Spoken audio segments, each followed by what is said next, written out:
E então, passado por todas as etapas do processo de habilitação, vai receber a sua habilitação provisória durante 1 ano e posteriormente trocando a definitiva. Ele periodicamente vai ter que passar pelo processo de renovação dessa habilitação, que hoje envolve aquela reavaliação da primeira etapa do processo de habilitação, que é aquele feito lá na clínica, avaliação física, médica, psicológica em alguns casos, certo? Mas é uma novidade que a gente está enfrentando atualmente, o exame toxicológico. Os condutores das categorias C, D ou E têm que fazer o exame toxicológico. E também aquelas pessoas que pretendem adquirir as categorias C, D ou E, que estão se inserindo, se matriculando no centro de formação, também tem que passar por esse toxicológico.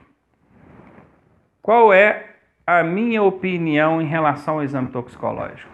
Isso é o Estado repassando, na verdade, ao cidadão uma atribuição dele, Estado, certo? E a alto custo, porque o exame é caro. Hoje no Brasil são 5, se eu não me engano, 6 clínicas credenciadas para realizarem esse exame. E, como vocês podem perceber, restrito a algumas poucas clínicas e certamente com valor tabelado aí, porque pelo que eu tenho visto, todas elas praticam o mesmo valor. Não sei qual é o princípio utilizado aí para poder estabelecer esses valores. Nem sei se é legal a forma em que esses valores foram estabelecidos, mas o que eu quero dizer é que é um exame caro, é uma atribuição que deveria ser do Estado, que é fiscalizar se a pessoa usa ou não algum entorpecente ou droga que venha prejudicá-lo na condução do veículo, e cuja eficácia é questionada. Questionada não por mim. Recentemente eu estive lendo um artigo, uma matéria sobre o toxicológico, onde um especialista, um integrante da Abramet, levantou questionamentos em relação à eficácia do exame. Percebam, ele é o especialista.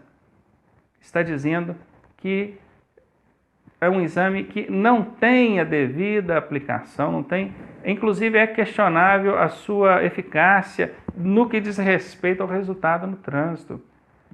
E o Conselho Nacional de Trânsito, ainda assim, insiste em impor isso ao condutor. Eu não estou dizendo que o exame não tenha que existir, talvez ele esteja sendo colocado de uma maneira equivocada, errada, não aplicável. Vou dar um exemplo. Eu não faço uso remunerado da minha habilitação. Eu tenho habilitação E e não faço uso remunerado dela. Eu não trabalho com a minha habilitação, ainda assim eu sou obrigado a passar pelo exame. O candidato que pretende se matricular no centro de formação, ele nem sabe se vai fazer uso remunerado da habilitação. Ele tem que passar pelo toxicológico também. O que isso tem proporcionado? Uma queda brusca no número de candidatos à procura dessas categorias no centro de formação. Ele chega lá na autoescola, ele vai pegar o orçamento, o valor das aulas, o valor do treinamento está aqui. Quando ele vai ver que ele gasta R$300 hoje, é aproximadamente esse valor, com toxicológico, mais clínica, mais taxas do Estado, ele gasta aí quase R$1.000 sem ter colocado a mão no volante do veículo, que é, na minha opinião, a principal fase da preparação dele para o trânsito. Certo? Já existe o chamado vulgo drogômetro, que usa-se assim, essa relação por causa do etilômetro também, que é chamado de bafômetro, mas já tem o drogômetro, que já está em fase de testes e que vai pegar o condutor ali, vai flagrar ele, na hora que ele está dirigindo. Isso sim é uma medida adequada. Mas aí vem aquelas pessoas dizendo, mas e aquele direito constitucional de não constituir prova contra si próprio? Com o etilômetro acontecia a mesma coisa. O que a Lei 13.281 veio impondo? Artigo 165A. A recusa do teste já caracteriza infração. Pronto. Então tem meios de fazer com que a fiscalização seja eficiente. Não dá para ficar onerando o cidadão, não dá para ficar enfraquecendo a instituição, a autoescola, porque isso está enfraquecendo a instituição. São imposições como a do simulador, são imposições como essa do toxicológico, que encarecem o processo e a consequência disso é uma grande evasão do pessoal que buscaria, no caso, se habilitar nessas categorias.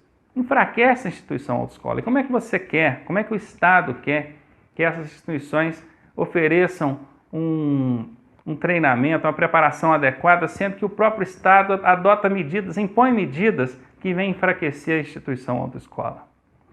Então é isso. Não estou pensando no próprio umbigo, eu não trabalho com autoescola mais, tá? Eu, inclusive, não sou instrutor em autoescola já desde 2012. Hoje eu trabalho mesmo com treinamentos e palestras Brasil afora.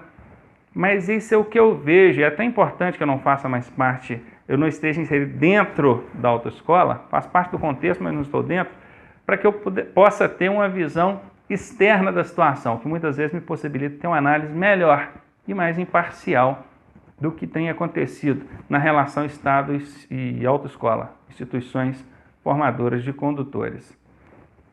Então, esse exame toxicológico também é algo que precisa ser revisto, na minha opinião. Da maneira que está sendo imposto esse exame, não está atingindo o seu objetivo. Tem pessoas aí que são usuários de droga, dirigem, passam em um período de 90 dias, 60 dias sem usar, ele já consegue passar pelo exame. Em contrapartida, essa semana mesmo eu vi uma reclamação de uma pessoa que não é usuária de droga, inclusive nem trabalha, aliás, essa trabalha com a sua habilitação, precisa de habilitação para trabalhar, e foi impedida de continuar trabalhando porque foi diagnosticado, não, foi constatado o uso de drogas, cocaína, no exame dela. E ela nunca usou cocaína. Ela afirmou isso, né? E de fato não usou. Eu conheço a pessoa, sei da vida pregressa dela, apesar de alguém levantar o questionamento, não pode pôr a mão no fogo. Não é, ela não faria isso, essa afirmação sem necessidade. Mas pede a contraprova. Sim, mas enquanto isso ela está impedida de trabalhar. Como é que ela vai fazer? O tempo está passando. Entra na justiça, aciona a justiça, pede indenização. Não é essa a finalidade. A ideia é outra. Não é essa a finalidade. Certo? A ideia é que ela possa continuar trabalhando, que o exame seja um exame confiável, que ele possa trazer para o trânsito benefícios. Porque se não trouxer benefício, se não reduzir o índice de acidente, se não melhorar o nosso trânsito, de nada vale. Vai valer para quê? Só para impor isso ao cidadão, ao condutor? Só para aumentar o faturamento das clínicas que fazem esses exames? Então é isso. Chamo a atenção sobre esse ponto que, na minha opinião, também precisa ser revisto. Possibilidade de reciclagem em relação à legislação de trânsito e prática de direção. Está aí uma medida que já passou da hora de ser implementada.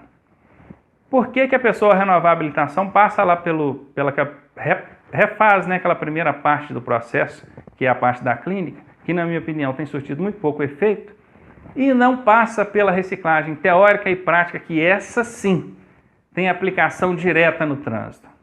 Por que isso ainda não foi imposto àqueles que estão renovando a sua habilitação? Eu coloco aí 40 pessoas dentro de uma sala de aula, profissionais do trânsito, motoristas de ônibus, carreta, taxistas. Eu vou falar para eles sobre trânsito,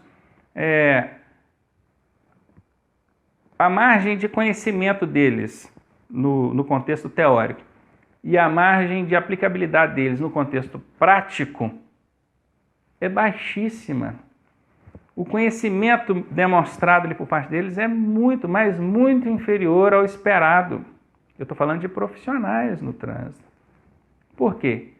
Porque eles estudaram quando foram tirar a sua habilitação, foram treinados quando foram tirar a sua habilitação, se é que passaram por esse treinamento, porque quem fez o seu processo antes de 1998, ele nem era obrigado a passar pelo treinamento, e está até hoje dirigindo da mesma forma que ele viu e aprendeu naquela ocasião.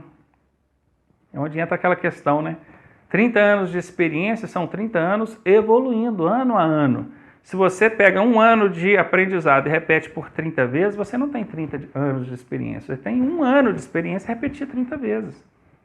E nesse trânsito dinâmico, igual a gente tem, leis, resoluções pipocando a balde todos os dias e semanas, acho que anteontem mesmo, surgiram aí mais uma eira de resoluções. Nós somos profissionais na área, a gente tem que ficar super ligado para não ficar desatualizado. Imagina essas pessoas que simplesmente tiraram a sua habilitação e vêm renovando apenas a parte da clínica a cada 5 anos, ou a cada 3 anos, dependendo da idade, ou em outros períodos, conforme necessidade.